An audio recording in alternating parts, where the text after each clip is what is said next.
I'm Scott Spiegel. I'm a huge fan of Pumpkinhead, and that's why I'm here. My name is Alec Gillis. I'm one of the co-designers of the creature effects. I'm Tom Woodruff Jr. I was also one of the co-creators of the creature effects, and I played Pumpkinhead. Yeah, this is Gary Girani here. I co-wrote the screenplay with Mark Patrick Carducci. Yeah, baby. Shouldn't be saying Vengeance the Demon? Isn't that what United Artists wanted to, or did they retitle it for a brief time? There were a couple of titles that we were almost saddled with, and Vengeance the Demon actually got very far. There were posters and things printed up with that title. Cool. Demon's Revenge was another title. Thank God that one just went away pretty quickly, but ultimately, you know. I remember Stan bringing a list into the shop of all the various names, and he was reading them off, and they were as varied as Vengeance the Demon or The Demon Vengeance. Which do you guys like better? Eventually it went back to Pumpkinhead. Yeah, that sticks. That's the title. And that was actually a title that started the entire project because it was the name of this poem that Ed Justin had written. And when my writing partner, the late Mark Patrick Carducci, went to see producer Mark. Billy Blake, he said, hey, we've got this title and this poem called, Pumpkinhead. Can you come up with a whole story to fit the title? And that's what we eventually did.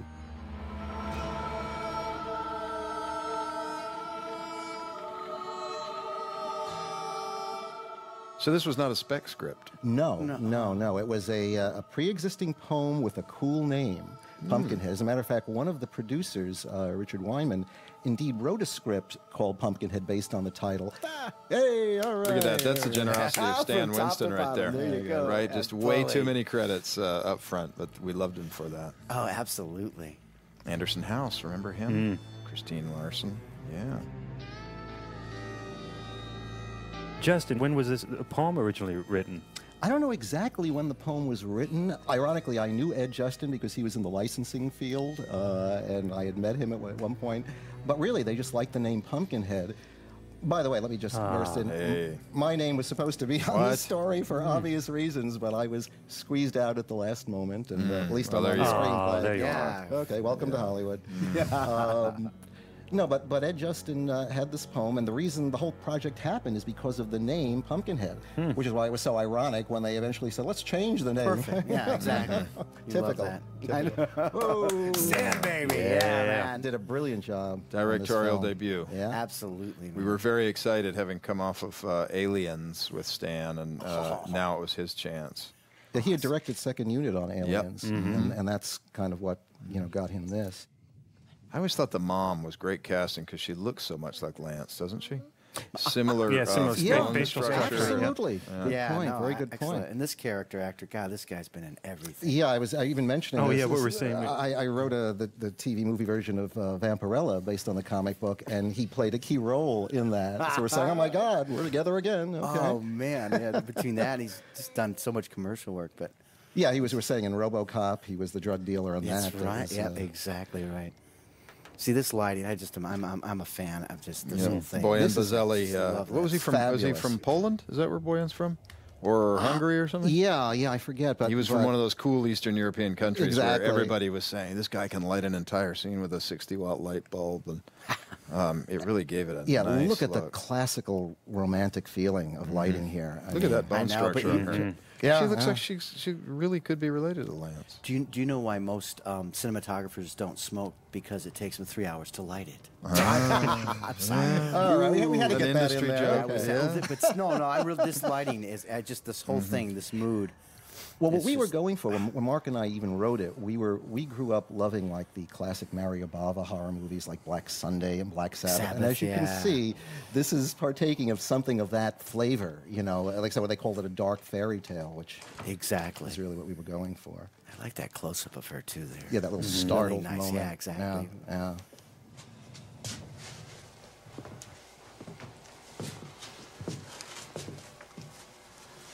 And this interior is actually the building on site out there, isn't it? Where was this? Where did we shoot this? Was this the... This is out in Simi. Was this off the... It was out there at the ranch or something, Yeah. whatever it is. I don't know. Oh, this was Dick Warlock. Dick Warlock. Yeah. Cool. Stuntman had a cool, creepy name. Right, Yeah, we exactly. love that name. Perfect name for He was a horror great. movies. He was a great guy. He was also... I shouldn't say was. Dick, you still are. he was coincidentally one of the stunt guys that was inside our trash bag Queen Alien at Stan Winston's when we were testing for aliens. You know, how are we going to make this thing? And we supported 2 guys from a crane and gave them big, you know, poles and swung around. And Dick Warlock was one of them. I think he was one of Stan's buddies, wasn't he? And he was later on the, he was one of the party goers, a stuntman, one of the party goers on the balcony of Spider-Man when the Green Goblin destroys it. That's right.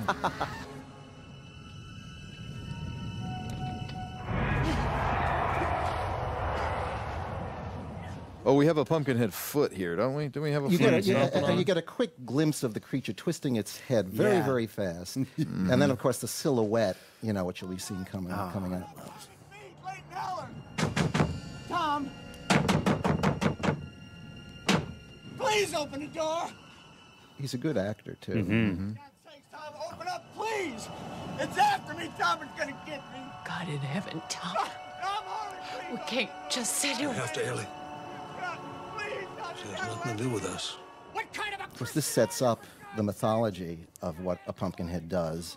Also shows you that young Ed Harley had experienced this as a child, so it was very key to begin the movie with this. Exactly. Also, you want to begin a horror movie with a monster attack, which is always a problem if you're doing a Pumpkinhead story, because usually it's conjuring this thing. Right. So this enables us to have backstory on the Lance Henriksen character and give you a monster attack.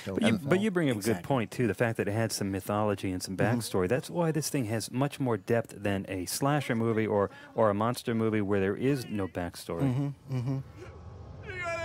No, we reached into the past and our own love for H.P. Lovecraft and mountain witchcraft stories. And Well, that's what's great about a flashback, too, is that it sets it, you know, deepens the ramifications, you know, and gives you a glimpse into a past time. And it also tells us that it's Ed Harley's story, not these young kids that wind up coming into the story, but it's really about him. Now, Gary, this is that environmental feature you were talking about when Pumpkinhead approaches. There is a fact, there's a feature of the environment, the light and the sound and all of that stuff, which... The psychic disturbance. Which is really, even if you're not completely aware of it, on a conscious level, you can feel it. Right, it's more suggested in these early scenes, but it is there. And here we get our quick little view. Oh, yeah, Right, that's yeah, cool. that's Yeah, nice. I love it. That's the other great thing about hiring a stuntman is you can smash him around. Of course.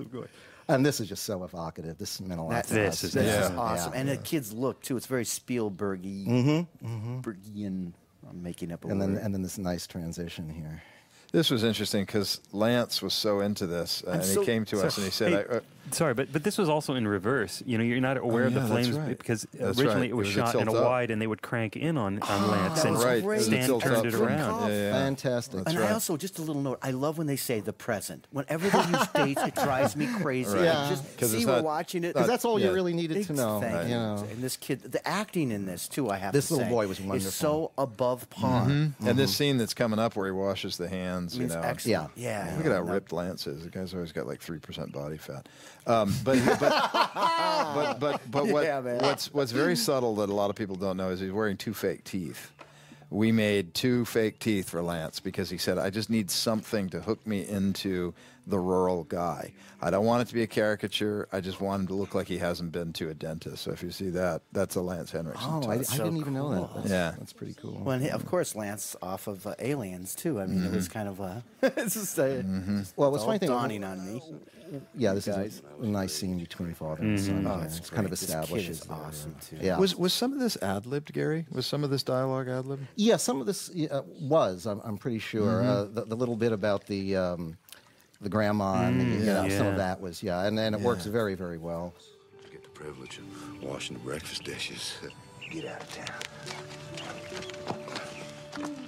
You know, when Mark and I first wrote this, we envisioned one of the guys from The Right Stuff. We know we wanted a farmer, but not kind of an old-fashioned, kind of a young, virile guy. Exactly. And Lance was one of the astronauts in The Right Stuff. This was Wally Schirra. His part wasn't as big as the others, but, you know.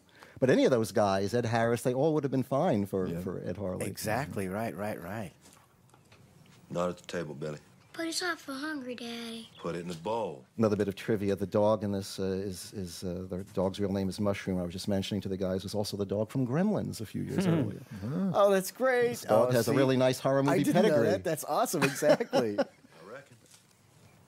Wait, I gotta get something.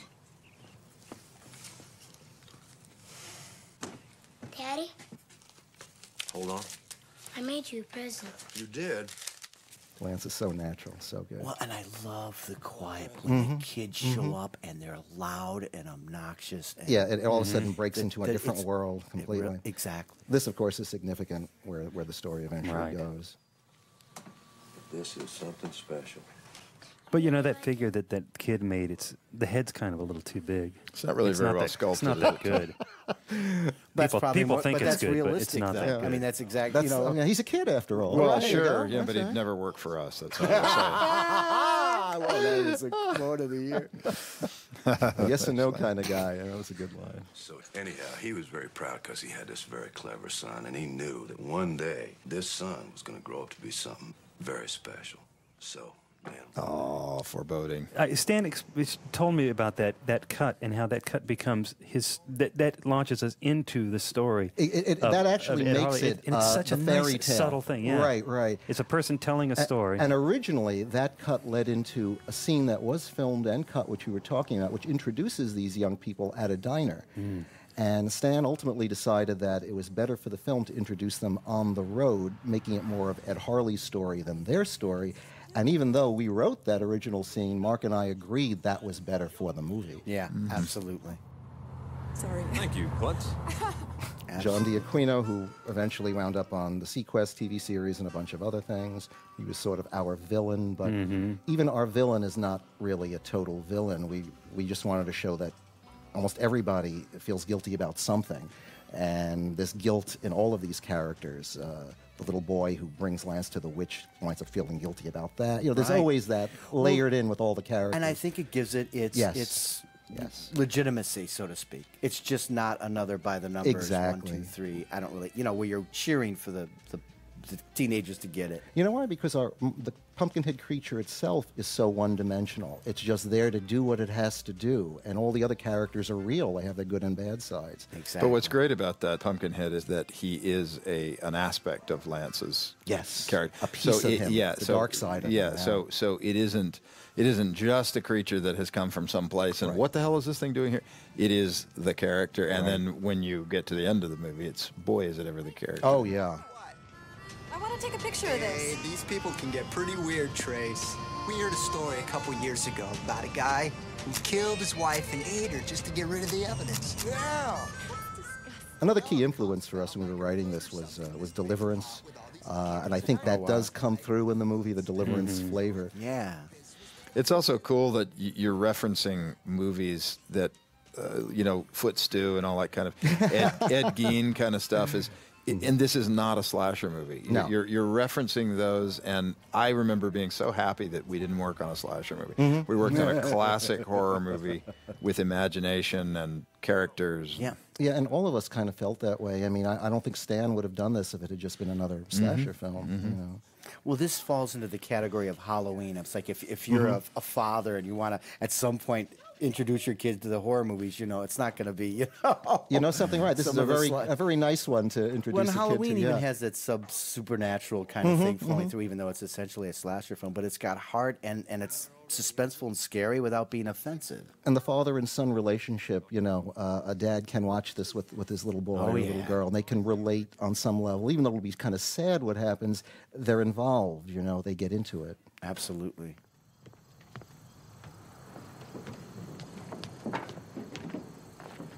Come on, Scratch. Let's do it. I'm almost surprised, too, in a way, that considering this is the late 80s, the styles that these teens are wearing are kind of universal. I mean, it's interesting. It's not from the headband. That's It's very true. But for the most part, I don't know. It's interesting. You see a lot of the films from the 80s, and you're like, what's with the big hair and the blue eyeshadow? Right. But this has got some, it's amazing. The kids were, thank goodness, pretty natural, all of them. You know, they're I mean, she looks pretty darn contemporary. Yeah. Maybe it's me.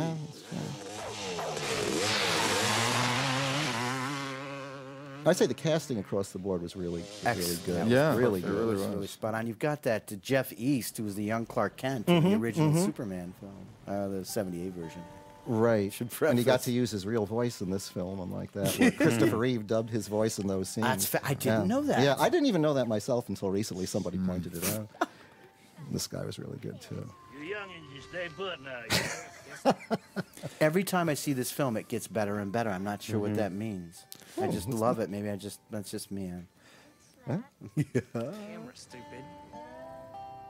This is going to lead to the Ed Justin poem, which we will hear in its Oh, entirety. And this is the poem that inspired the entire project. So, I like that this world is contained and it's a small world, which gives you, makes it important. The characters become important. It's not spiraling out of control, and we don't have a third act where the world is threatened. right. I like that. It knows exactly what it is. This Yeah, movie. the whole idea is that this is just the way things work in this part of the world. They don't have police. You go to the witch if you've been wronged. And originally Mark's thought for this was that the Ed Harley was going to be out of the movie after the first act. It was going to be this happens, you set this in motion. As It's a almost like a catalyst. procedural. You now go to where it goes.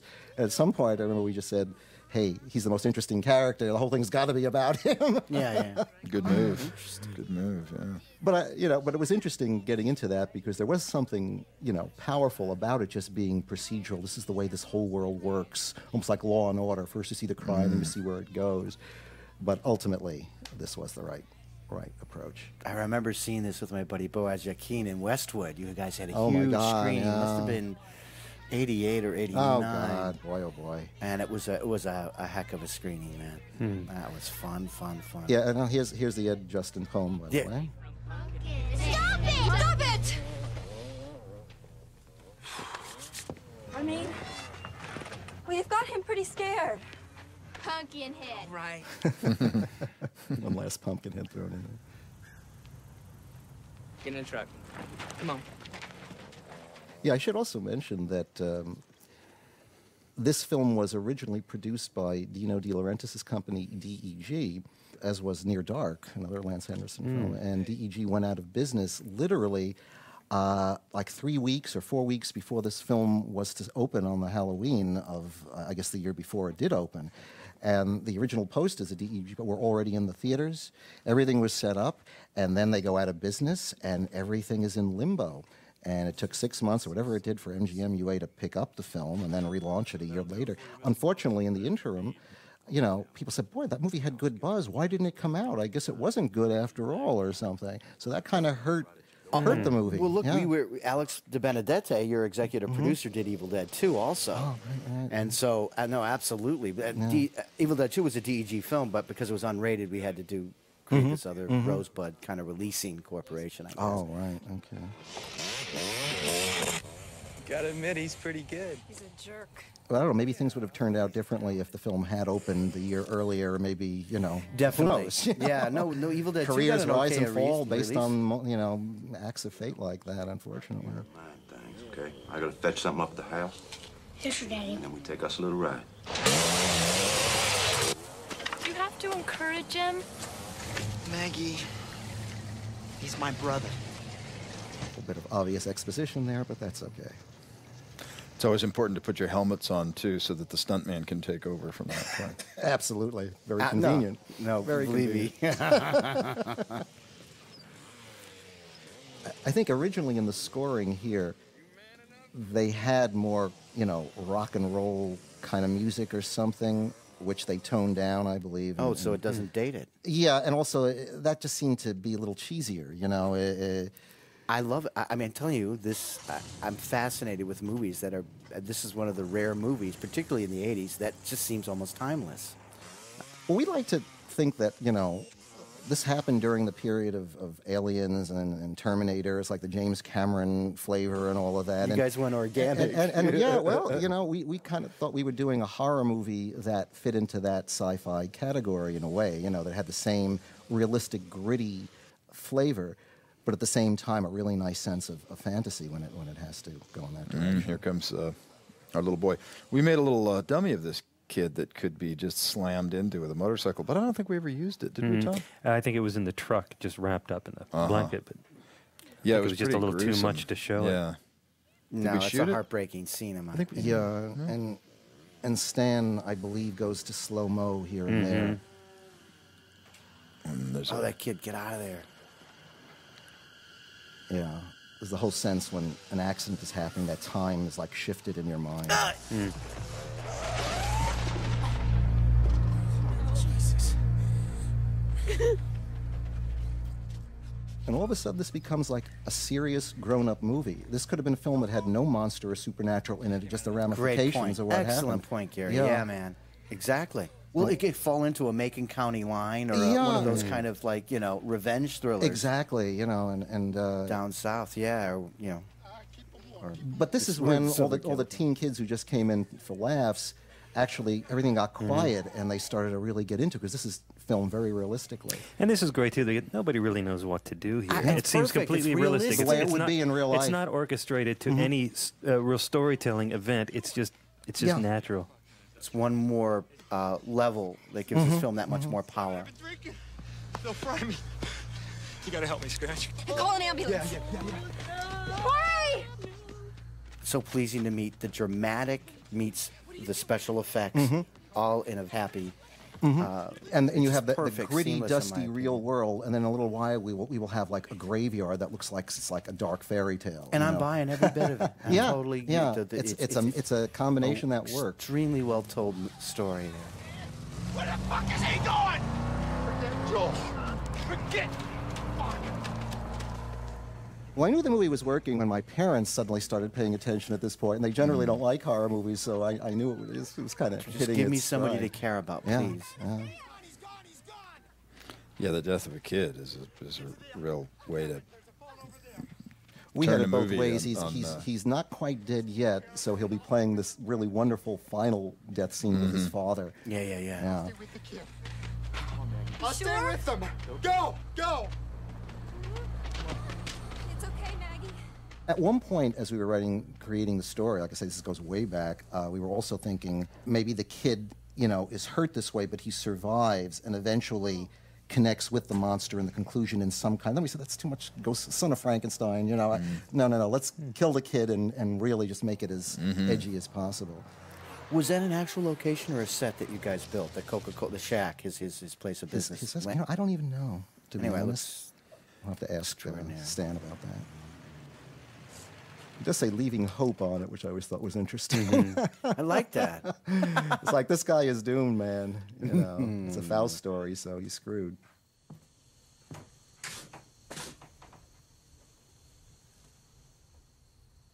Good moment, isn't it? It's a feeling. It's so wonderful when you're in the hands of good actors. They just bring it to life for you. Woohoo! Over here. Great. And drawing out this run up to the kid was just really good. This is where your mind goes. Should I stay with what I did or not? Or what should I do? Oh, brother.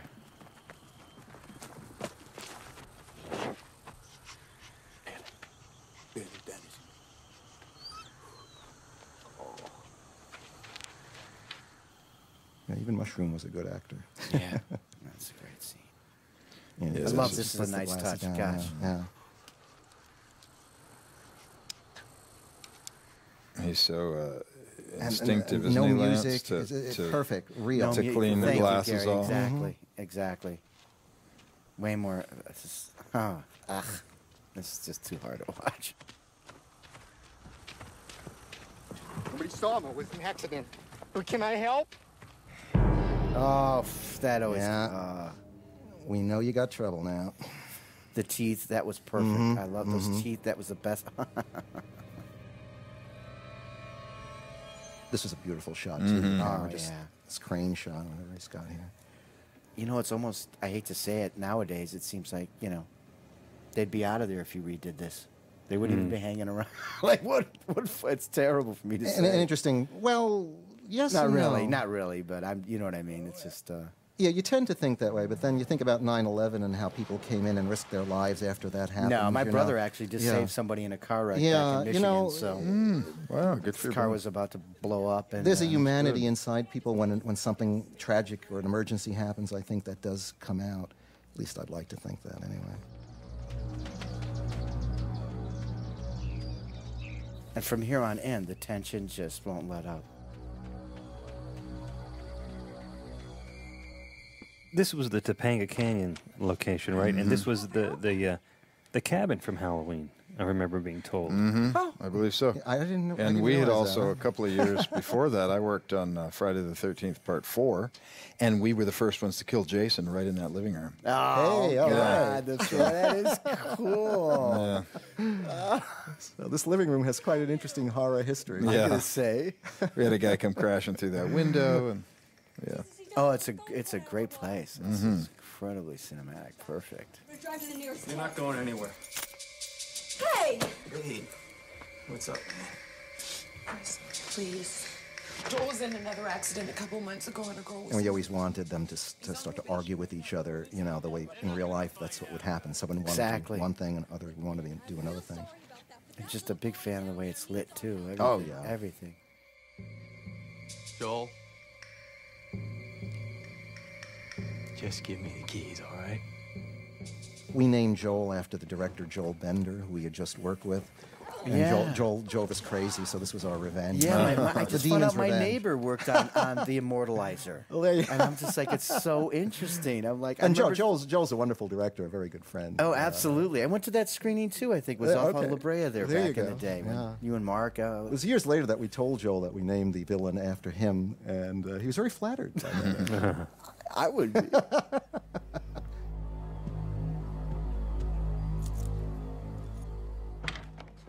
And the Aquino, even in a moment like that, you could still see there's a little touch of humanity in there. He's a villain, but he's still a human being. He still has a decent side, and eventually that will come out. Exactly. This And film- here is probably the nicest dramatic scene for me in the film, with the lighting coming through the window, and he sits down with the boy, and they have their final conversation.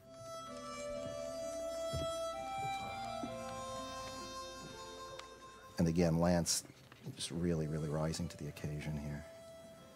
Oh, gosh. I think Stan slowly pushes in, I believe.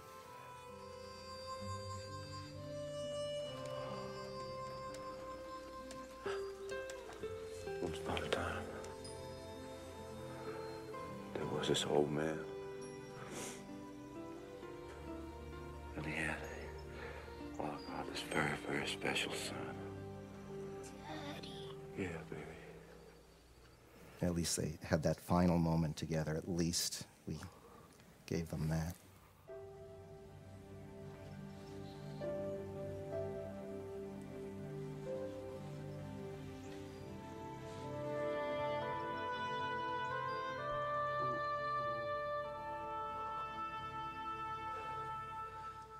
Wow. And we see that dark side there. God, that was that expression showed so Yeah. many things going on inside of it. He's a very internal actor, you know, and there's so much that's going on. That was such a great. Oh my God. And the two brothers have their moment. Are you okay? Steve! Hey! Hey, Steve! Let us help you. We're in here. Oh man, I just don't believe this. I'm not going to jail for a fucking accident. Come on, Steve! Damn it! Look, the kid's father showed up. He took the kid away. And I think everything's gonna be okay. Really? Yes. You tell him what happened? I told him it was an accident. And? And he just looked at me. What do you mean he just looked at you? I don't know. Don't lie to me! It was quite a look, too. Like he wanted to kill me. That was a great cut. I love that cut. We know murder's on the way in one form or another. It's a very Stephen King kind of Yeah. feel to it. Yeah, isn't it? good. Yeah, exactly. And here Oh, comes actually, the- there's shots of Stan's kids in this Yes. sequence now. Matt Winston, who's gone Oh, on that's to right. Oh do my a whole God. bunch of stuff. And Debbie, His I first- think, might have been Yeah. I think we just passed. I think she's sitting on the ground somewhere, right? Don't they do? Either that or she was just leading. There's Matt. Yeah. I think Debbie was the first person leading the pig, so you'll have to great. scan back a couple of minutes. So the Winston clan wound up in The clan. Well, they were very good, very convincing. Yeah. Their cameos didn't get cut out of the picture, so. Yeah. Hey, we could have had that career, Tom. We could have been in About Schmidt and Kicking and Screaming. Bet your grandpa. Okay. Well, Mark Carducci and I actually are in Pumpkinhead, too, as two guys who lose all our money in a cockfight. And we look completely out of place. We look like two Brooklyn boys out in the middle in the stick someplace. Oh, man. Oh, God. We shot some of that in Santa Clarita, right? Yeah. 'Cause I think I saw you guys. I was up. Yeah, we were there for a day, long okay. enough to do that cameo. Okay. Well, here's what I owe you. Keep it if you can help me. I'm looking for an old woman. This kid Bunt, that plays Bunt, is really wonderful, too. The two young actors in the film were really terrific. Where'd his name come from? Bunt. The name Bunt? That wasn't his original name. I forget what it was, but that was changed at some point. Please. I can't tell you what I don't know. I forgot what we named him originally. Even the inserts of the hands look authentically. I mean, the attention to detail in this movie is excellent. Bunt, Sir? get over to the house. Well, you told me to do this first. Yeah, he's very believable. But it's not over the top. No, It's just, no. What killed him? City folks. Run him over. Left him. I'm sorry about your boy. You got to tell him. She's the only one that can help him. Like I said, I'm sorry. You got to tell me, God damn it. She can't help him. All she can do is take you straight to hell. Great line. Go on home. You go home and you bury your boy.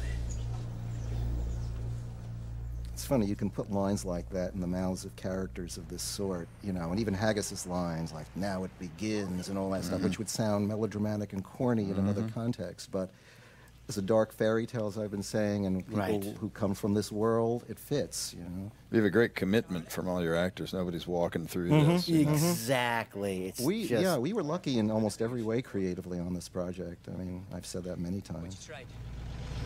What? Her name's Haggis.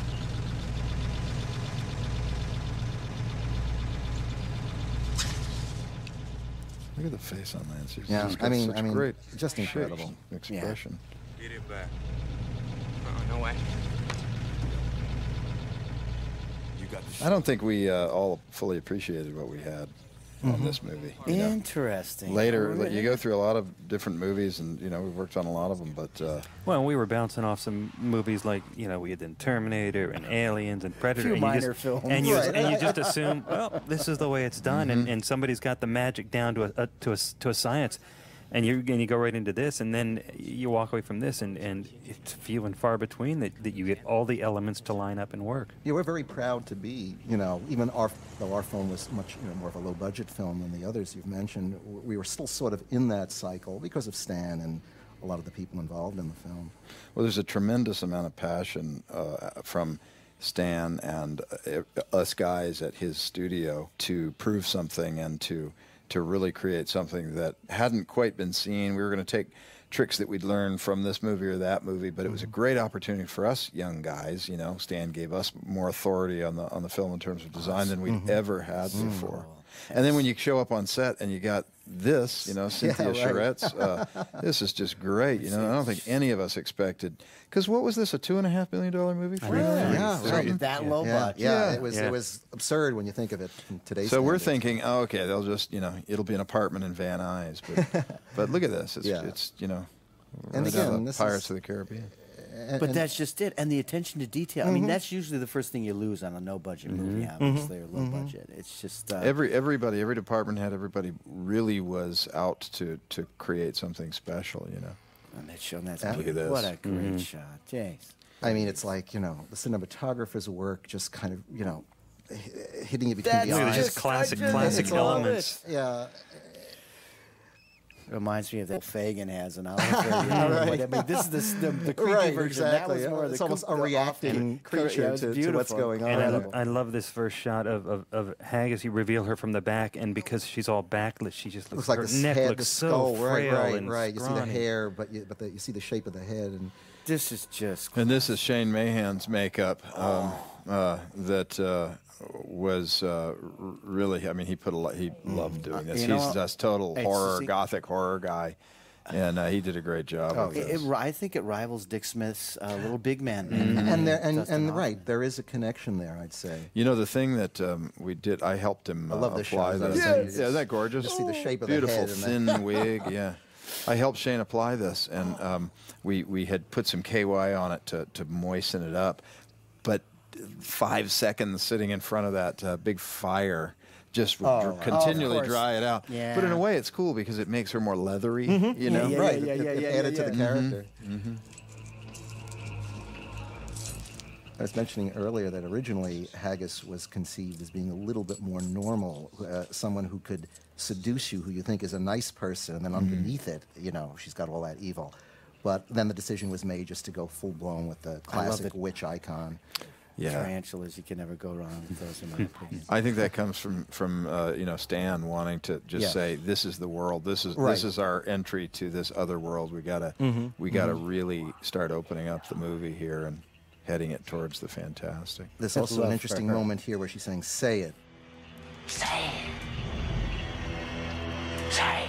And he never says it in the final cut. What he's supposed to be saying is vengeance is what he wants, but it was decided that was too on the nose and too corny. You don't need it, even though she's saying, say it, say it, which was a very interesting Look at all those little punched-in hairs in the chin and the upper lip. And with all the CGI stuff we have now and everything, and it's just, when it's done right the first time, just... Well, this is like a look homemade at the little movie. hairs, yeah.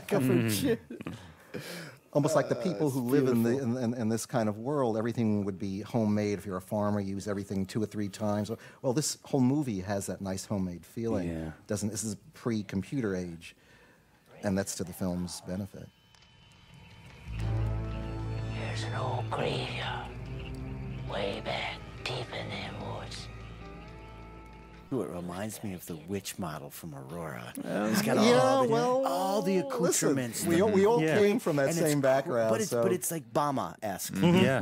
James Bama. James you know? Bama. And it's just all the classic creepy But you're right, stuff. the witch, that old plastic model kit from Aurora. And what a delicate balance, so that you have all these elements, but it doesn't go over the top. You know, like the owl and the tarantulas and the lighting but it's still it's totally within the convention of this story. I mean, look at the incredible lighting on the edges of their faces. I mean, if you could see their whole face, it would just kill it. You know, the whole movie is just textures and details like that. Like you said, one of those the hand slightly out of focus. You know. When Mark and I first saw the rough cut of this, we just said, you know, Stan Winston is a genius. I mean, he just sort of automatically knew how to do certain things. And we had no way of really knowing how good... and this scene, of course, when he goes to the cemetery.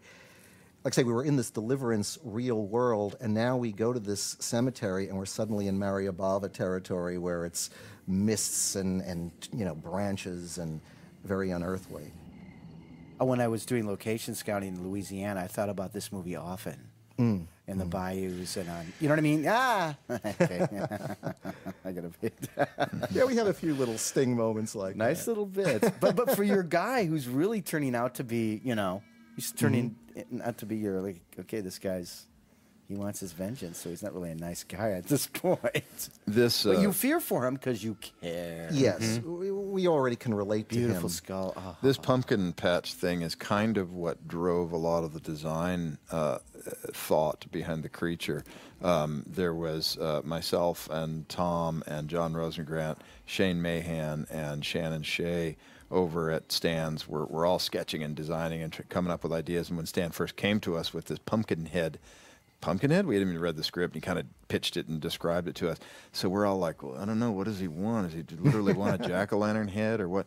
But once he made it clear, no, I don't want a pumpkin for a head. I want a creature that is evocative of, you know, something. And we started kicking around with the pumpkin patch, the diseased pumpkins. We actually sculpted all these pumpkins. They're all fake, made out of rubber, and some of them have weird faces in them and so on that you'd never see. You don't still have one I like do. that. I actually still have one. I get it out every year at Halloween. As do I. It's a little. Now it really looks diseased. This shot is, by the way, it's an incredible beautiful. shot, incredible crane shot. And all the Universal Studios ground fog look. Like I say, you're now in that nether world of fantasy horror, and yet there's still a certain gritty reality around the edges. And no CGI. Yeah. Nothing against it, really. Well, it's like we just heard a friend of ours recently who's a guy, again, who's, in his early 30s, said, it's the golden age of horror, 1980 to 1990. Yep. The pre-digital stuff, you're right. where there's a tactile quality. The stories didn't get so absurdly huge and overblown because you just couldn't do that stuff. It was before the comic book influence came in. Yeah. Everything had to be flamboyant and over the top. We were still doing classic-style horror. And this was after the slasher period, too, so it was that interesting period where monsters and creatures came back, but they were still of the classical type. Now, do you remember the live bugs that they would plant on this every time, and they ended up getting in Lance's shirt, and he made it work. Just used it as. This is also a great bit. Great set piece. And that was scripted, where he goes and he can't take it, and then it slides back, and then he realizes he's got to go again. Again, this is not a black and white movie, so to speak. This is an emotionally complex movie. Tom, was that the character you sculpted? Yeah, the little, it was called the Pumpkinhead first stage, which was a little embryonic, creepy little that we'll see later in the back in the witch's house. I just call it the baby Pumpkinhead. Remind me never to piss you off, Tracy. I like that because you have this whole other drama that would work in of itself. Exactly. Teenagers involved in an accident. What's the right thing to do? And this is why the movie works, because now, generally speaking, you have wall-to-wall effects that desensitize you to the imagery, and they also are hoping, filmmakers, I think, are using the effects as a crutch because they don't have the character, they don't have the story. This, you have a good, solid story even without the effects. You add some elements of fantasy and horror to it, and it's a winner. You don't need all of the bells and whistles. Beautiful It's shot. just scaring me. I mean, what can one say? What's nice too, she's not snarling. She's just creeping you out in the most subtle way. Oh God. I remember caking that thing with Fuller's Earth. Yeah, or maybe. Yeah, we did. Probably. We had a couple of versions of this. If they still allow that, isn't it? They don't. Yeah, you can't use it anymore. This was interesting, where Haggis kind of makes a mistake. Look at the backlit fingernails. Beautiful. She's kind of looking for something, but it looks like she's conjuring over the top of the. Yeah, the that's creature. an interesting bit of business the actress did. But the hands, and then, like you say, the nails. Oh, God. It's like these are all simple folk, but there's so much interesting detail to what they do. Give me your hand. Blood knife, always good. Oops, Yeah, a little high. Whoops, there's some technical problems. Little digital fix-up. Digital's not always so bad. That's where I really find it handy. You know what I mean? Just the stuff that you wouldn't think about. Yeah.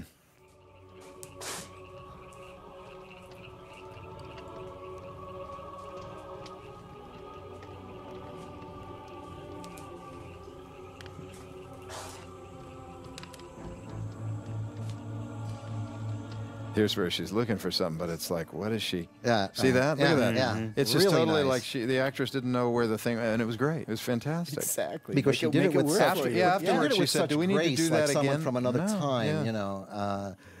That it worked, and Stan was smart enough to know that worked. And I don't know if this is scientifically logical. I don't think you can bleed when you're after you're dead. But we just Yeah, said, 'cause well, the whatever it heart's is, not where pumping, yeah. the kid's gonna bleed. Yeah, Oh, really? I never thought Yeah, about that. that meant, because there's no. I never. blood I shouldn't pressure have mentioned anymore. it now, but yeah.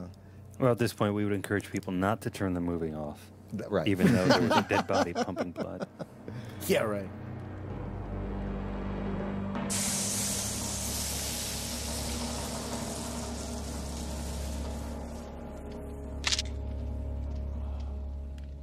This hand here coming up was Shane Mahan's girlfriend, Right, we put Yeah, some the time she jump was in leaning it. against. This oh my is the God. classic. This is the, yeah.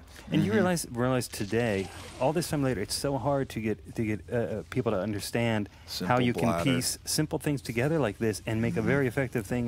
They want to see it all happen. I think full we were in front of everyone. I think we were literally reaching up under it, right, and just from off. Now that's what that was. That a hand puppet? Yeah, up that there? was a hand yeah, puppet. Still. And then the second stage was always meant to be a shadow that looked like a transformation. There's the shot, and that was the one that Shane had sculpted. Yeah. And then this is me in the suit with the zipper running right up the back. That's the scar. Originally, as I mentioned, the composer had organ music at this very moment, and Stan was smart enough not to use that because it's much stronger without any music at all. Agreed, absolutely. That's just picture perfect. You got to remember, in the '80s, everybody was into change-o heads and these huge transformation sequences. But what we all, with Stan's guidance, agreed was that we're going to do shadows, we're going to do little bits and pieces, and do something less is more. Oh yeah. You know, that swamp location Perfect. that Such was a fan. back around, I think it's called Indian Dunes, back around Magic Mountain, and it was the same place where we had the treehouse for Monster Squad. Oh my God. Oh, really? very cool. Monster Squad. Amazing how all these things sort of connect at some point. Remember when we came up with this bit of business in the script? Yeah. A little thing to suggest his guilt and Yeah, to rub it in. Yeah. Like, what are you doing? It's like we have to man? This is remind bad the news. audience just, how sensitive this story and this relationship was.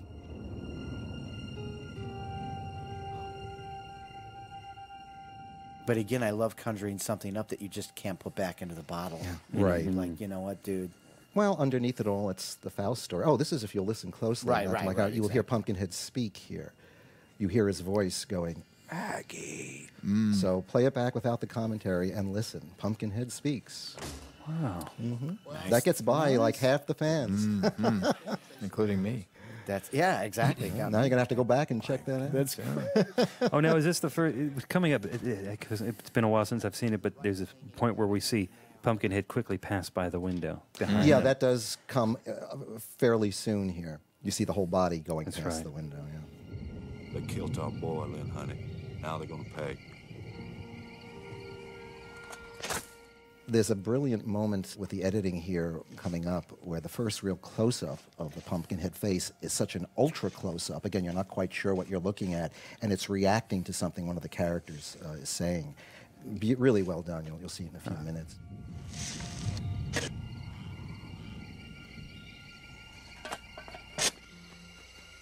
Maggie.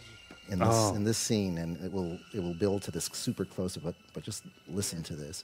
When the music is used, it's good music and it's in the right spot. So we know he's there. Yeah. Now just listen. We'll find it now and come back. I need you. Steve.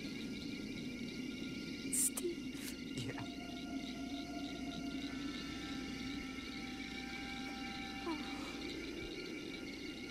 It's okay. I'm sure the boy's gonna be fine. And that's what triggers the close-up. Ah. Because obviously the boy wasn't fine. Yeah. Again, that was the first close-up of the adult pumpkin. It was so close, you're not quite, which is a brilliant way of doing it. This was neat. This weird subjective. Right. These are what we call the psychic seizures. That dummy, by the way, was Psychic- recycled from Predator. It was a Oh, dummy really? of one of the Flay Hey, that was a pretty guys, damn yeah. good dummy, man. That was I good. think we put Joel's head. I think we Nice. did cast Yeah, his we head. did his head and hands. Right? Hard to make a good dummy. Speaking of Predator, wasn't Pumpkinhead's satyr-like leg arrangement, wasn't that originally what the Predator was supposed to have? But he had to do The too old- much in the running old- around. Old so Boss yeah. film days, they had done something with stilts, but on rugged terrain, it's difficult to pull off. So. But with Pumpkinhead, it actually well, worked and again, really you well. could when the filmmaker is a creature effects guy Right. like Stan was. You just you can discuss these things Yeah, and say we'll use right. it for this pop, Right, that pop, we'll right. do this rig. You know, And other times That's they'll what be on a rostrum or up on boxes, and it just all worked together. Maggie, what happened? Killing you! yeah, that's a dummy. Yeah. Lock the door. Oh, that was a dummy. Sometimes with a dummy, you could do that where you go, "Oh my God, that looks like he broke his neck." But Yeah. that was and that close, man. That's a good dummy. We have a blasphemous line here about, God is going to help us, and she pulls out a knife or something, saying, "Well, just in case God doesn't show up." Yeah.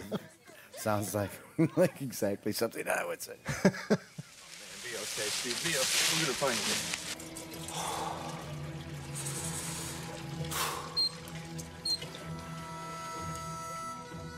And Ed Harley decides to drink it off.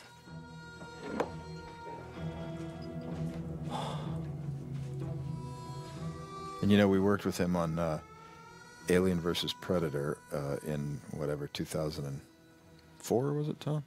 And the guy's in fantastic shape.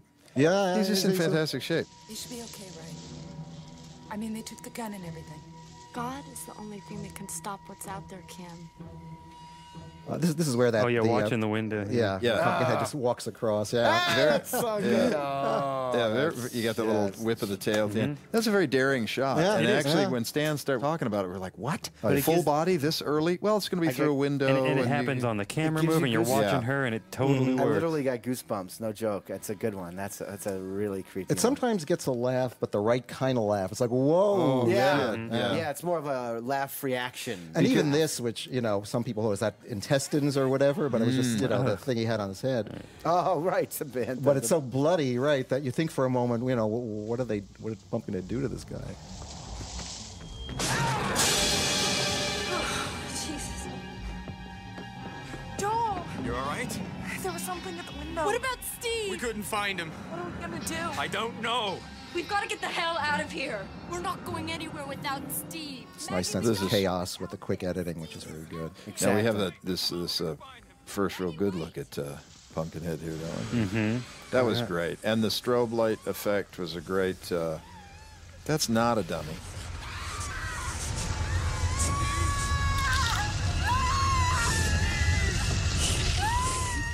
And the aliens in some of the later films wind up killing their victims in a similar kind of reaching down. So it was kind of a cool way to...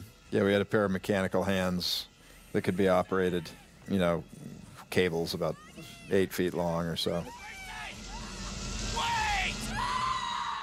And this has got another psychic seizure coming up here, so we'll have a blurred screen as he's experiencing. Oh, I love that dog turning on him. And like, mushroom, reacting right? to him. Does his job. Yeah, it's great. Mushroom. And this really, this whole bit was really wonderfully done too. This carving the cross in her head.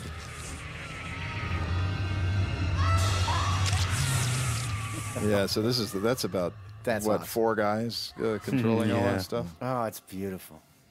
Had to lay down one appliance and then lay another one down. What's so nice is that you've got the creature doing his killings, which is fascinating to watch, and There's then the first shot of the legs, right? Mm-hmm.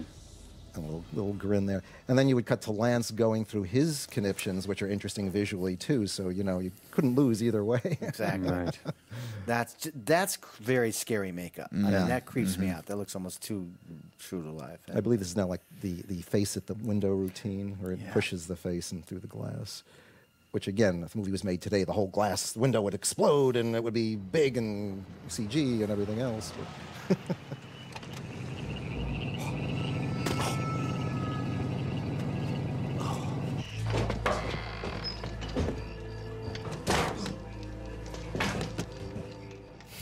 She just takes it in stride. It's like, well, it's got to pass. Hey, It'll pass, Ed Harley.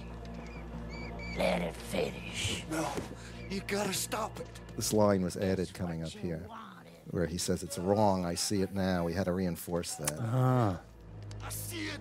This is wrong. That was dubbed later. Nothing I can do. It's gotta run its course now. What did you think? It'd be easy, neat and clean and painless. You're a fool. If you won't help me, if you don't help me, then I'll do it myself. I'll do it. I'll do it myself. You'll fail, Ed Harley. You'll fail and you'll die, too. Then I'll die. Then I'll die. And pay the final price. You are screwed every way you Do you go. realize every one of Lance's last 4 lines have been repeated? Repeated lines? Scan back and listen. It's funny. Ready Well, and she repeats her line too. That's like a countryism. You know, you sort of say things once you say it again. Yeah, there's nothing more to say. I don't have any other words to put this in. Just boom, here's how it is. You don't. Here's the face at the window.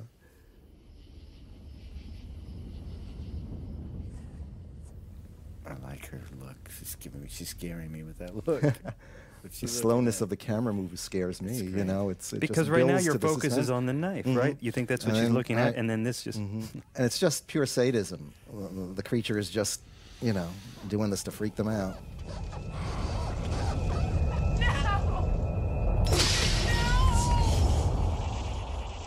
It's nice. Forgot hand about action that there. head through the window bit there. Yeah, Damn. we have a decent amount of blood. Oh, This is that's probably the bloodiest part of the film. And good. But there's red, the environment good again, blood, right? The yeah. flashing and the wind. And Yeah, what we call psychic turbulence. It gives off its own lightning and windstorm, which helps to make it more interesting visually whenever you see the creature.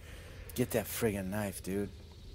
I remember we were so excited at Daly's. This was the first time in the kitchen later when we see Pumpkinhead come through. When he comes in through the door. Also, that dead silence as the boy's going through it, and then Pumpkinhead just comes in the doorway.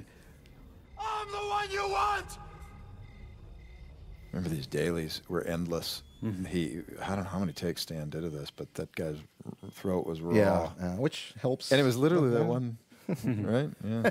And again, this is almost worthy of Psycho in a sense. You know, approaching Mother. You know, it's quiet and you're with it, and it just builds to the moment. Yeah, it's almost better with more noise around or something. It's like the silence is just unnerving.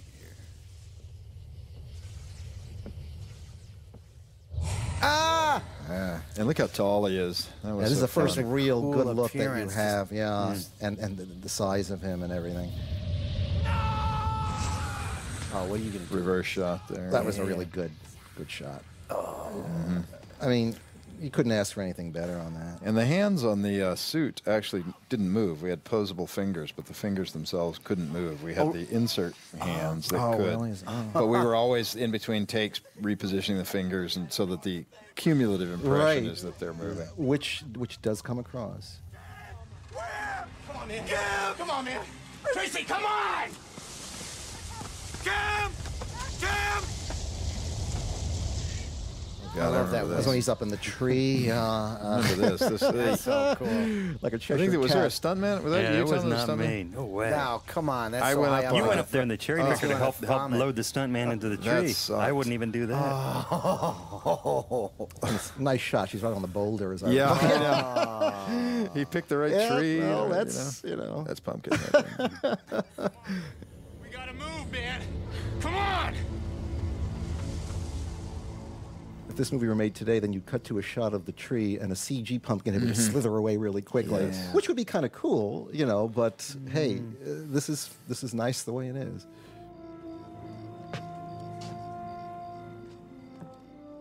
How great now too that he has to join forces with them to I undo love this. that. That's just cool. It never quite goes the way in which this whole movie it's got the classic tale of a horror movie being told, but it never goes quite in the direction you expect it to go. And of course, we ultimately had to go in the Faust payoff, no matter what, because that's where all these stories ultimately have to go. It's like a reverse angle of what they had before, a flop shot or something. Just like his eyes are still up, it makes me nervous. Yeah.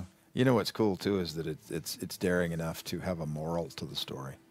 You know, which you don't see in a lot of other horror films, not just today's, but even back then, where it's just more gratuitous. And I never could figure out what the moral of the Freddy, the Jason. It's like what I don't know. And this one is so have clear sex that and you get killed. the moral here is so clear. If somebody does something bad to you, you should kill them. I think Yes, we're all- right then and there, instead of going we're all on the same I supernatural. guess that's what we take from it. Yeah. Help us! Hello! What is this happening? I don't know. We gotta move. Let's go. And the fact that, like I say, the whole thing was conceived as a dark fairy tale helps. That moral fits in with what a fairy tale would usually be about, so it's all organic. And this was the whole idea of the comment on it's almost like in New York City, if something's going on, people are just reading their newspapers and somebody be getting killed and they don't want to know. Well, same thing out in the sticks. They don't want to be involved, you know. But they know it's Pumpkinhead. They know what's going on here tonight. Yeah. And they, just like the family at the beginning, it's none of our business. Exactly. But they also, there's that layer of knowing that you guys might deserve this, right? It's not a random thing. You have been selected by one of our own to have this vengeance put upon you. Yeah, there is a touch of that too. Yeah, yeah. I was present the night they shot this scene, and I know that actor Stan had to shoot this over and over because his gun wasn't working, and he had to keep trying to fire that gun in this scene. So we had to do this like several times. Empty your hands, son.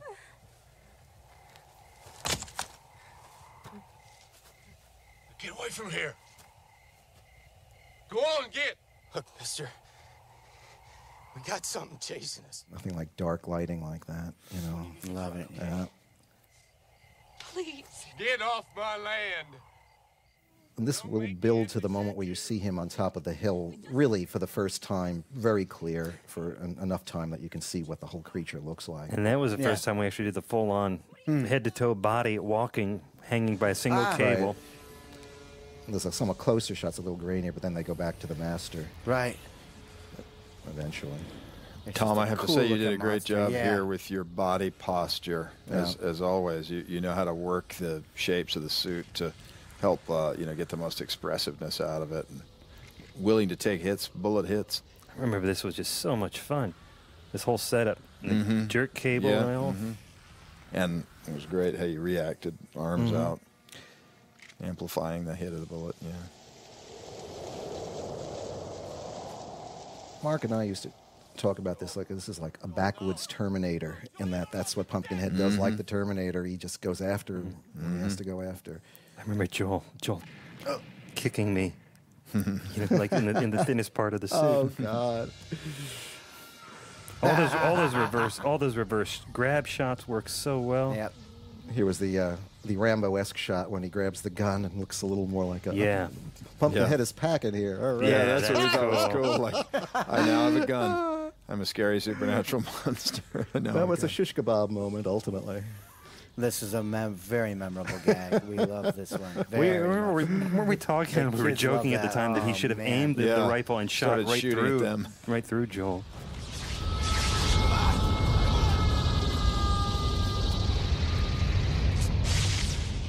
There's the King Kong moment, right? Yeah. Right, testing out the head. But then I think the dog, this is where we get the sense that what one feels, the other feels, because Pumpkinhead reacts. Yeah. It's very important that the audience catch that. Yeah. Because it comes in later and it's on. great that it's not just thrown out right up front. You know, it develops so there's some depth and some growth to the character.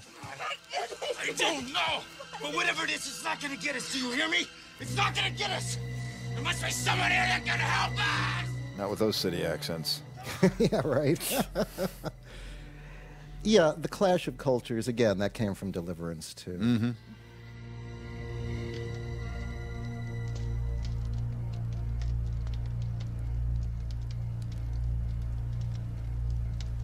But get away from that window. Grandpa, you sure that thing ain't gonna hurt the animals? That's what he's concerned with. Them and whatever gets in his way. All right, Nowadays, would you have everybody sitting around with Blackberries texting? Yeah, kind of loses something. Make sure you slop the hogs first thing in the morning. Yeah, exactly. I mean, you want these people to be living like, they're from another century, but you're right, today it would be, they would have their cell phones.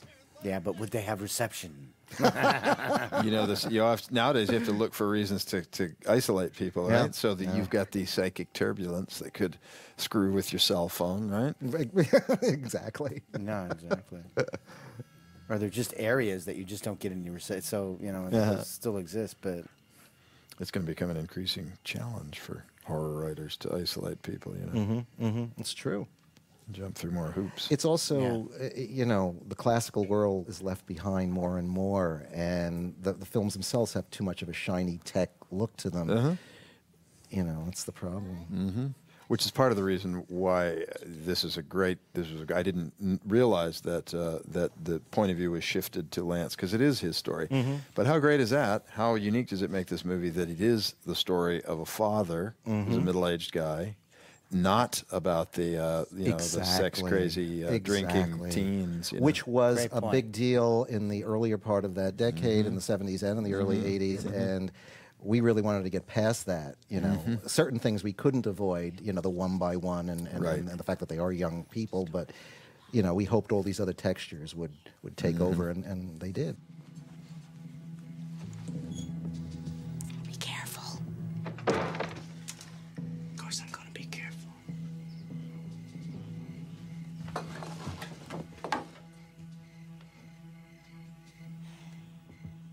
Is that a slingshot in his back pocket? A Dennis the Menace style slingshot. That's right. The kid's a menace. Oh, man. There is something interesting, too, that it's a little boy that gets them into trouble, and it's another little boy, in a sense, who kind of helps them, both from the same world. It's you. Did you get a look at it? What's it look like? Is it big? That's cool. He's just like, he's been reciting the poem all his life. Now he wants to know, what's it really look like? That's cool, though. That's exactly what he would be. Yeah, because, I mean, even though he's part of this old world, he's still a contemporary kid to some degree in his own ways. Right. Hey, what does it look like, man? They don't have to let you in. They can't get involved. What do you mean, man? Man back there said we were marked. We can't talk about this here. Come on, I know a place might be safe. Come on. I can remember when Mark and I came up with this notion of the burned-out church. Really? And I remember just like Cool. saying, Great idea, just the look of a burned-out church will be incredible. And given how this movie was shot, they made use of that. I mean, we're just seeing coming up fairly soon now.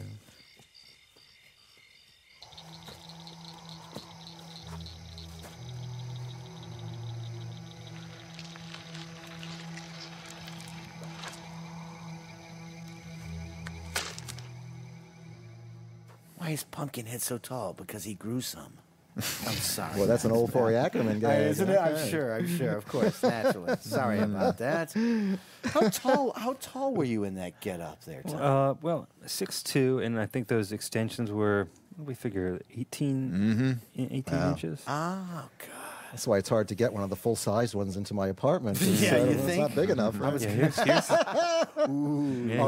church. look at the church. Yeah, And again, we have the the image of the crucifix, which is all through the film, with lighting and streams of light, and it was everything we hoped for, and then some. Yeah, on this budget. Yeah, I mean, all this stuff. Yeah. But the other great thing is these are stark images. It's actually fairly simple construction. And I remember standing there looking at it going, it's just four walls with little slats and stuff. And then it photographs so beautifully and shooting through and keeping the camera moving. You're doing kind of a dolly through some of the charred slats and all this great stuff. And then we have the shot coming up that Jim Cameron was so complimentary of. Well, when he enters the church and then they're coming out the end, that's my favorite shot. Where the camera's just continually moving, just great. And it's great because there's that moment where you think they've found sanctuary. Right. And then even that's taken away. You give it to them and you take it away.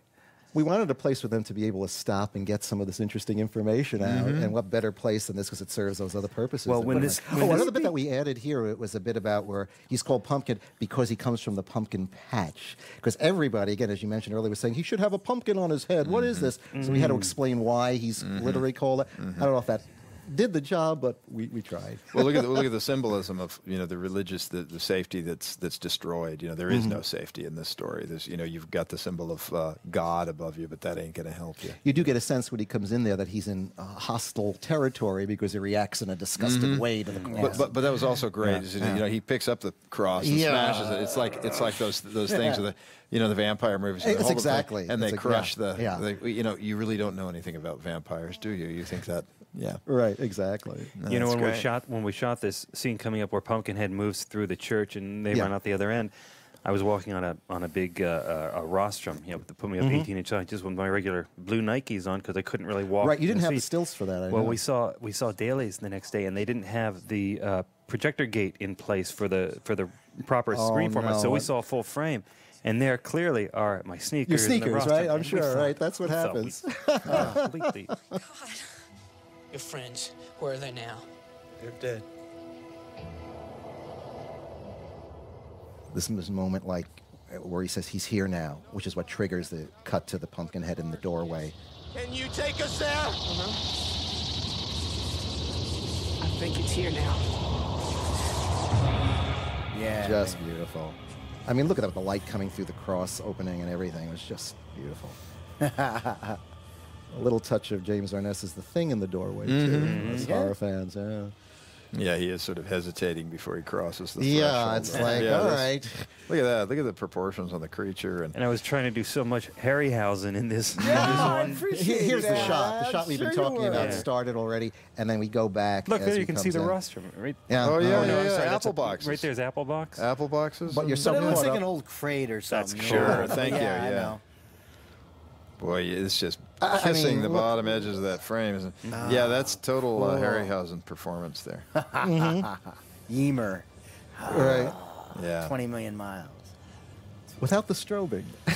No, that's such a cool. What a great Nice job. up What angle, too. beautiful. Oh. Really, really nice. I like that the monster, too, comes in and out of shadow. He's not just... Some nice drool over there, too, which Oh, makes him yeah. seem alive. I often wondered, was this shot close-up of the head jerking the one that was used in the opening scene where he's attacking Warlock? It was something it could be, like yeah. It could be. So yeah. maybe it's just a similar movement. Those, but, yeah. Yeah. Oh, I see what you're saying. Yeah, either it's the same shot or it's just a similar setup, so it looks the same. Yeah. Oh, those editors. I think there's some, They there's can pull. there's some stuff that we shot when he's holding the chain later on that's in the canyon that's got plants in the back that I think it might be from that stuff because we ran an awful lot of stuff, just Stan saying, give me some little bits and pieces I can use. Right. Who knows? Thing off the hinges. Music, Harley. This was a scene Every that... beat is it's great. Now he's got issues with Look these- how beautiful the lighting, almost silhouette, the guy with the gun. I mean, Conrad Hall would have been impressed with the cinematography. Favorite cinematographer. Yeah, man. And again, we all came from that Outer Limits thriller background, Absolutely. Well, those hold up so remarkably well, just like this movie.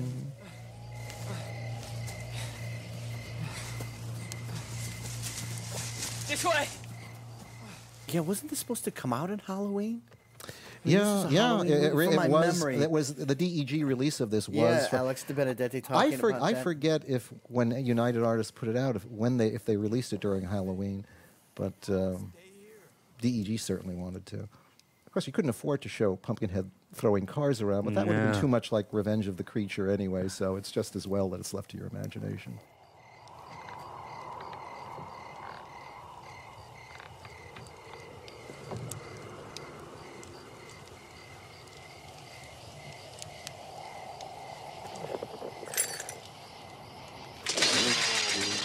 Pumpkinhead sadistically shows him there.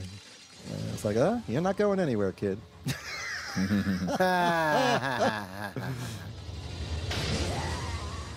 So at least we got the motorcycle thrown. I think that was our same dummy, wasn't it? No, we did a different one for Jeff Oh, did we? East. Uh-huh.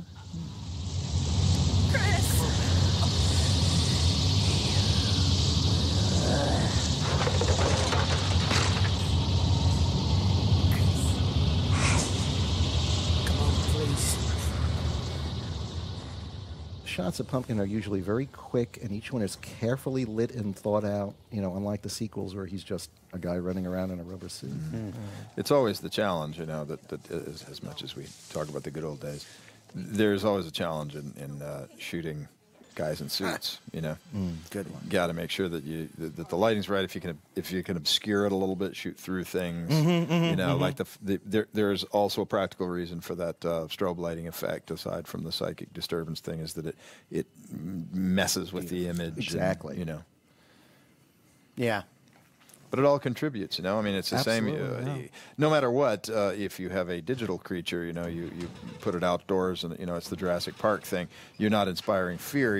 You may be inspiring awe if the images are properly created. But fear and horror is a different kind of cutting style and framing and lighting. And the sense of the physical reality of the thing really being there on set does make a huge difference.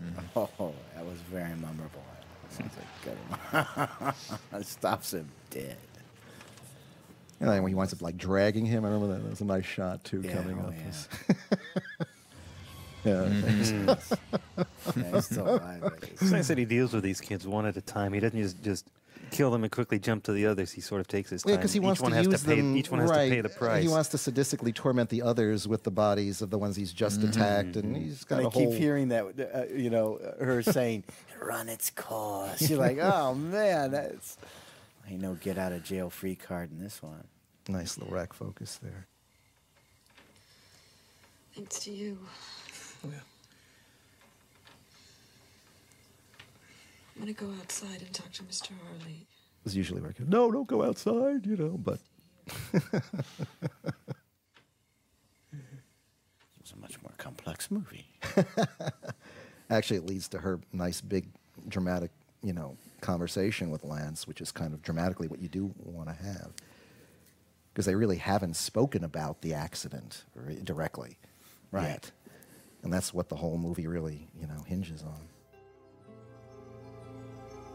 You know, for the creature work, too, it was nice to have an opportunity. There were so many great pieces for us each to split it up. We each had our own little piece. Shane had the witch makeup, and I did the baby version, and Alec sculpted the pumpkin head that we've been watching here. I think we all worked on the body, but had predominantly done the face. And then John Rosengrant did the final version, which we'll see at the end of the movie when it takes on Ed Harley's look. And then, of course, Richard Landon did the mechanization, all the animatronics in the face. All these great people doing really good work. Yeah, I think even Howard Berger worked on this He picture. did. And didn't Greg Nicotero also? I think maybe. Well, Bob Kurtzman. I feel like all of those guys were there. It was before they had their company, you know. That's right. Yeah, that wonderful point in time when you guys were to kind of work together. And you know, later, a few years later, when we started our company and we were doing Tremors, we rented space from Bob and Greg and Howard at K&B and started our company out of their company. So it's all been this very strange and incestuous. They started their company on my first film, Intruder, and they said, because I didn't have the money for them to do the effects, but they said, if you give us an upfront credit, we're yours, and deal done. I mean, there you go. Incredible. Good, God, incestuous line, I say. Oh, here comes this. Yeah, that little sting we were talking about, right? I think they could have been fine without the. It would have been, you know. But actually, You know it's a what? nice I setup. think you're right. I think that sting was overkill, but it still got me. There are And I one or think it two would've got stings me that are either way. Well, it's gleeful, you know. It's a gleeful kind of treatment. And then it's a setup for this, which is just so amazing as he begins to transform himself. And I remember having to put these hard contact lenses in Lance's eyes in this dusty barn, and you know, he was such a trooper with it.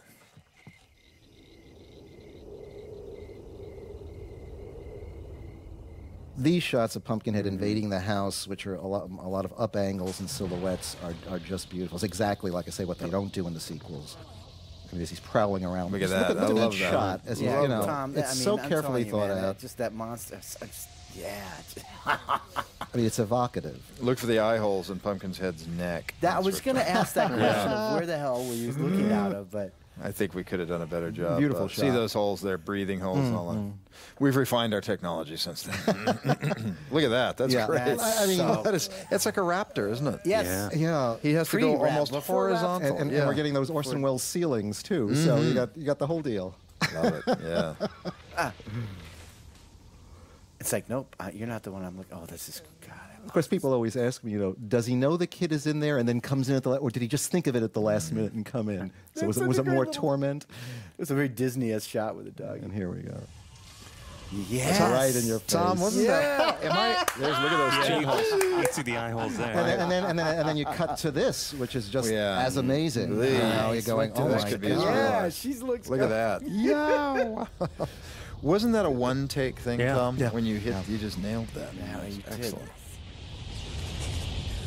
And now all the elements are coming together, and the doppelganger and the original face off. Oh, there's the pitchfork. Oh. And that also triggers the next transformation, in a sense, where Pumpkinhead begins to look cool, like yeah. Lance. Yeah, this is the first Lance version. He had Harley You Pumpkinhead. know, Dan O'Bannon was sitting in front of us at a screening, and when that happened, he said, "Cool." Yeah. Yeah. Dan O'Bannon. Yeah. Oh, this is beautiful. Wow, those those contacts kick ass, man. Some of these wonderful over-the-shoulder shots here, and again, this version of Pumpkinhead is like even more astonishing because it looks like the a old man. Yeah, well, now it's almost taking on all. And where's it heading? That's what I was always wondering, you know? That's so painful, guys. Retractable blades on that very effective. pitchfork. Oh. These shots like where the saliva is dripping. I mean, just look at that. That Just is amazing. It's pretty There are a couple horrific. other shots like that too, just perfectly Well, that selected fit- moments. Yeah, this is on the cover of every from Fangoria to every horror monster everywhere. And I think It's a he classic puts shot. he does a little bit of business there. This is good that you give Yeah, the he heroine pulls his something to head do here, right? Yep. Get her involved in the... Ooh. Oh, tell us about this, Tom. Oh, I literally still have a scar on my arm from the AB smoke that ran down inside the suit. They're getting rid of that too. all the tools. There's a Ooh, big that's wire great- shot. Yeah, that's brilliant. Oh, what a great angle. Yeah. The What a AB predicament. smoke. Oh God. And the lighting and The only- everything. yeah, it's just beautiful. It was a little bit of a reach that he survived long enough to stagger over, but we hope our Oh, audience right. goes Oh with no, that. no. I guess it's possible, right? Yeah, sure, of course. Well, no, you just don't shoot some, or, you know. That's Usually great. if The you- similar falls and similar pose. Just Perfectly explains it. matched, yeah. And it's not over yet, folks. It's like the next level of that's coming up.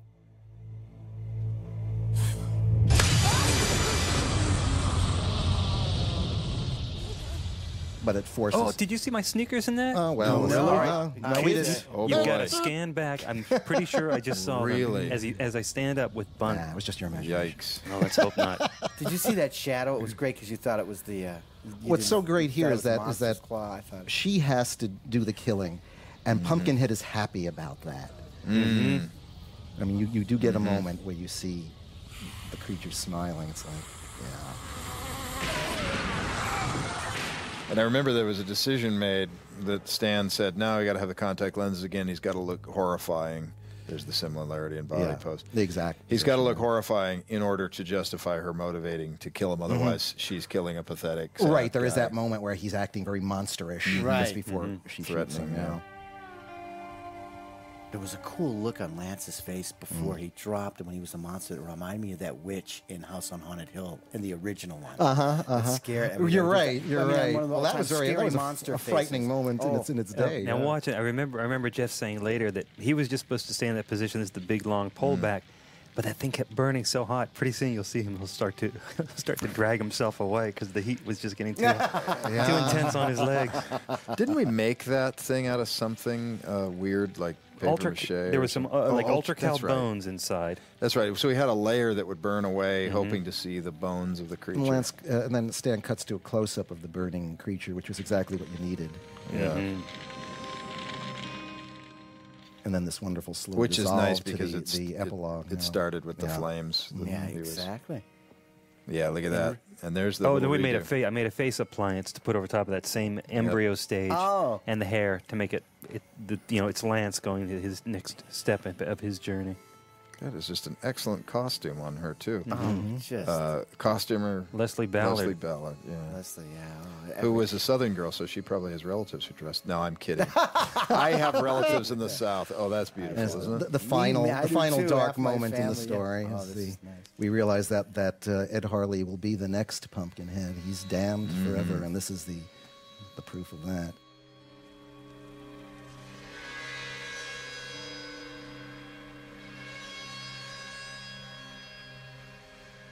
Great job, guys. Well, this is so much fun, man. It was great just seeing it again. It's been a while. Well, not only that, what does this clock in? I mean, this is a pretty tight ass. It's short, isn't it? Is it Yeah. like 86 minutes? Yeah, it's 79? under Something 90 like that. minutes. It's I almost believe, yeah. too. Well, you can never say it's tight. too short, but It's man, tight. oh man. Yeah. Well, it was I the like right length for telling the tale was that it terrific. told, really. Yeah. You know. God, I'm glad we didn't have to put filler. Wallace kid, Miam Bialik. She was Blossom, wasn't she? In the 90s. All Hey, look right. at I that. guess Some interesting. careers were started here. Yeah. Mushroom. Gypsy That's a Mushroom. mushroom. Tom Woodruff Jr., right?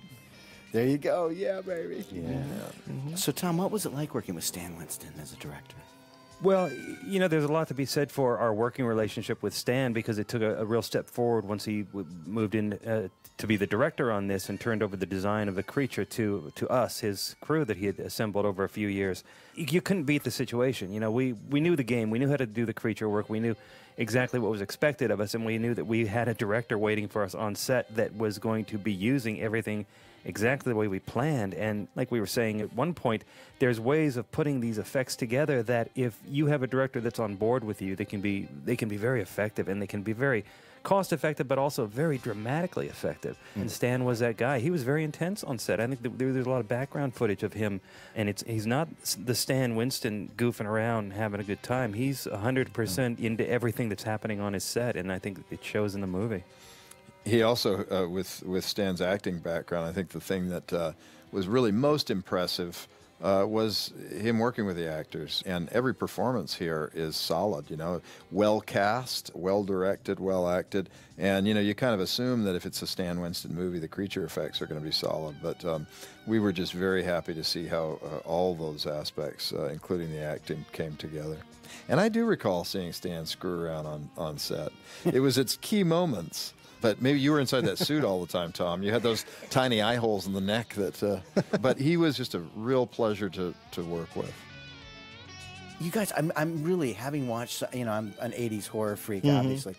I think this film is held up, I think, almost about the best of any 80s. I don't know why. I mean, the hair. Thank you so much. I'm just amazed. I don't know. It's interesting. A lot of reasons. Haven't you watched movies even like 10, 12 years ago? Absolutely. But it's like Gary was saying, part of it is just the look of the main characters, the dress, the style, also their performance, and also the camera work. There's not a lot of really crazy dated period, 80s kind of camera work going on. And it's top to bottom. There is the 80s smoky interiors, the blue exterior light. On a cinematic level, perhaps, yeah. Although I was just working on a movie just now, and one of the directors, a young guy, and he said, "Give me more of that 80s blue nighttime. I want that." It's very evocative stuff. Yeah, because it's what he and a new generation of directors associate with high quality, which is interesting, isn't it? It worked for us stylistically too. Yeah. It fit in with the whole flavor of the piece. Well, it was great sitting here reminiscing with you. Oh, absolutely! Yeah. I had a blast. This is nice wonderful. way to spend an afternoon. Listen, it was fabulous doing this. I only feel bad that my writing partner, Patrick Carducci, couldn't have been here too. But we really put our heart and soul in it, and you guys did incredible work. And we're glad the audience really seems to appreciate Pumpkinhead. It all comes from the script, doesn't it? Oh, thank you so much. Thank you. Thank you so much.